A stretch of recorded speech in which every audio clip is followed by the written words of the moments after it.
শুধুমাত্র 11,000-এর মধ্যে স্যামসাংয়ের M16টা মার্কেটে চলে এসেছে আর এই ডিভাইসটা বাজেট অনুযায়ী সর্বোচ্চ 16GB র্যামকে ইউজ করার সুবিধা দিচ্ছে। তার পাশাপাশি পাওয়া যাবে সুপার অ্যামোলেড লেভেলের ডিসপ্লে আর 2 বছর 3 বছর নয় 6 বছরের অ্যান্ড্রয়েড আপডেট, যেটা কিনা উক্ত বাজেটে আর অন্য কোনো ব্র্যান্ড কখনোই দিতে পারবে না। So hey guys, Shanto here. Bangladesh সহ ইন্ডিয়ান মার্কেটে কেমন প্রাইসে পাওয়া যাবে এই ফোনটা আর ওভারঅল সবার জন্য ভালো হবে কিনা M16টা, সবকিছু সম্পর্কে জানতে লাইক সাবস্ক্রাইব করে দেখতেই থাকুন। গ্যালাক্সি M16-এর ডিজাইনে এই প্রথমবারের মতো পরিবর্তন আনা হয়েছে। পেছনে 3টা ক্যামেরা কাটআউট রয়েছে এবং পুরো ক্যামেরাগুলোকে একটা ক্যামেরা পাম্পের আন্ডারে নিয়ে এসেছে স্যামসাং, যার মাধ্যমে কিনা তাদেরই পুরনো একটা ডিজাইনকে নতুনভাবে প্রেজেন্ট করেছে তারা। তো এরকম ডিজাইন আপনাদের কাছে কেমন লাগে অবশ্যই কমেন্টে জানাবেন। অনেস্টলি বলতে গেলে আমার কাছে আগের যে সেপারেট 3টা ক্যামেরা কাটআউটের ডিজাইন ছিল সেটাই সবচেয়ে ভালো লাগতো।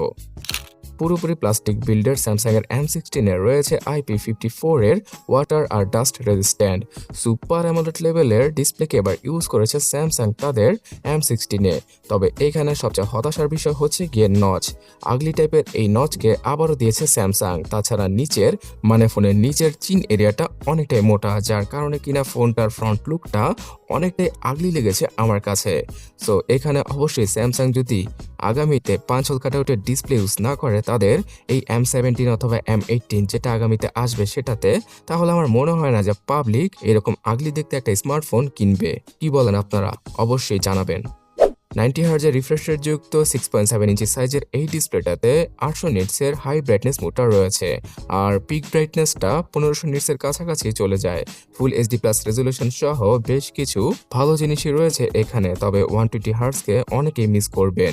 তাছাড়া ডিসপ্লের কালার ক্যালিব্রেশন খুব সুন্দর এবং পাঞ্চি, যেটা কিনা এই বাজেটে অন্যান্য সকল চাইনিজ ব্র্যান্ডের স্মার্টফোনগুলো অফার করতে পারে না।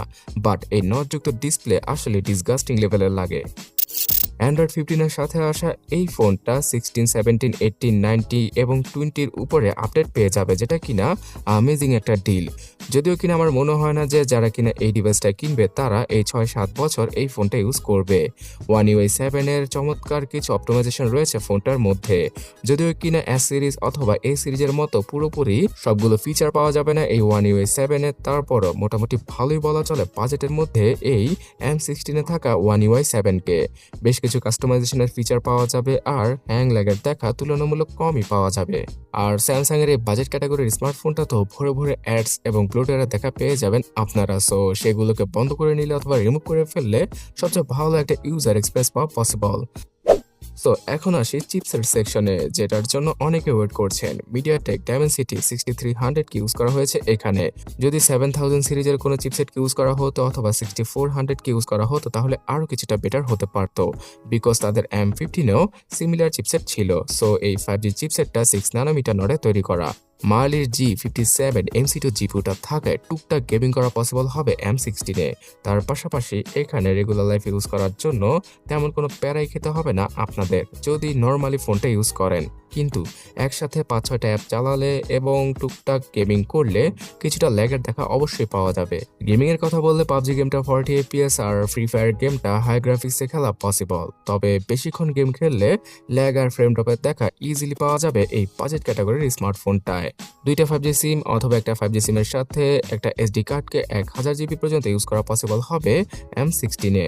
এই ডিভাইসটাতে রয়েছে 4GB, 6GB এবং 8GB র্যামের ভেরিয়েন্ট আর 8GB র্যামের সাথে র্যাম প্লাস ফিচারের মাধ্যমে 8GB র্যাম যুক্ত করে মনে মনে 16GB র্যামকে ইউজ করা পসিবল হবে এখানে।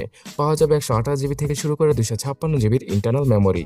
সো এই 4GB র্যামের ভেরিয়েন্টটাই স্যামসাং ইন্ডিয়াতে সেল করছে 11,500 রুপি অথবা 11,000 রুপিতে বিভিন্ন অফারের মাধ্যমে। আর 6GB র্যামের ভেরিয়েন্টার জন্য খরচ করতে হবে 13,000 রুপি। তার সাথে 8GB র্যামের ভেরিয়েন্টার জন্য 14,500 রুপি খরচ করতে হবে ইউজারদের, মানে কনজিউমারদের। তো আমার মনে হয় না বর্তমান সময়ে এসে 4GB র্যামের ভেরিয়েন্ট লঞ্চ করার কোনো দরকার ছিল। শুধুমাত্র প্রাইসিংটাকে কিলার প্রাইসিং দেখানোর জন্যই স্যামসাং এই কাজটি করেছে। তো বাংলাদেশের মার্কেটে আমরা ইজিলি আনঅফিসিয়াল ভাবে 17,000 টাকা থেকে শুরু করে 22,000 টাকার মধ্যে এই ডিভাইসটার বিভিন্ন ভেরিয়েন্টকে পেয়ে যাব। ক্যামেরা সেকশনে 50 মেগাপিক্সেলের মেইন, 5 মেগাপিক্সেলের আলট্রা ওয়াইড আর 2 মেগাপিক্সেলের জুতার বাড়ি মানে ম্যাক্রো ক্যামেরাকে দিয়েছে স্যামসাং। পাওয়া যাবে জাইরো বেস ইএস এর সাপোর্ট, যেটা আমার কাছে ভালোই লেগেছে বিকজ বাজেট ক্যাটাগরিতে অনেক ফোনেই জাইরো সেন্সরটাই থাকে না। তো টুকটাক স্টেবল ভিডিও শুট করা পসিবল হবে এই ডিভাইসটার দ্বারা। ফুল এইচডি রেজলিউশনের 30 এফপিএস এ স্লো মোশনের ফিচার থাকলেও আলট্রা স্লো মোশনের ফিচারটা পাওয়া যাবে না।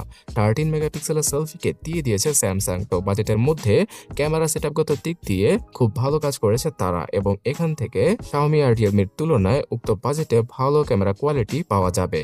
কিন্তু সিঙ্গেল লাউড স্পিকারের জন্য হয়তো অনেকেই হতাশ হবেন। তার পাশাপাশি ফোনটাতে পাওয়া যাবে না এফএম রেডিওর সাপোর্ট, কিন্তু পেমেন্ট করার জন্য আর ইজিলি শেয়ার করার জন্য এনএফসি সেন্সরটাকে দেওয়া হয়েছে। সিকিউরিটি সেকশনে side mounted fingerprint scanner, software base face unlock সহ রয়েছে জাইরো কম্পাসের মতো সেন্সরগুলো। কিন্তু ব্যাটারি সেকশনে এবার হতাশ করলো স্যামসাং।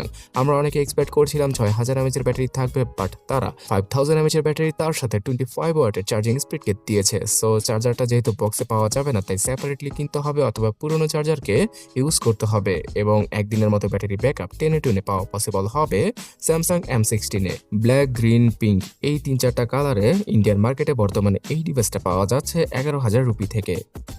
সো গাইস, আপনার প্রায়োরিটি যদি হয়ে থাকে সুপার অ্যামোলেড লেভেলের ডিসপ্লে যুক্ত একটা স্মার্টফোন যেখানে কিনা ভালো লেভেলের ক্যামেরা সেটআপ আর মোটামুটি লেভেলের পারফরমেন্স পাওয়া যাবে, তাহলে স্যামসাং M16টা। আর যারা কিনা স্যামসাং এর ফ্যান বয় রয়েছে, মানে শুধুমাত্র স্যামসাং ছাড়া আর কোনো কিছু বোঝে না, তাদের জন্য এই ডিভাইসটি। আদারওয়াইজ এই বাজেটে চাইনিজ ব্র্যান্ডের ফোনগুলো আরো ভালো কিছু অফার করছে, যেমন 5 কাটআউটের ডিসপ্লে, কম বেজেল যুক্ত ডিসপ্লে সহ আরো কিছুটা বেটার পারফরমেন্স এবং বিগ ব্যাটারি।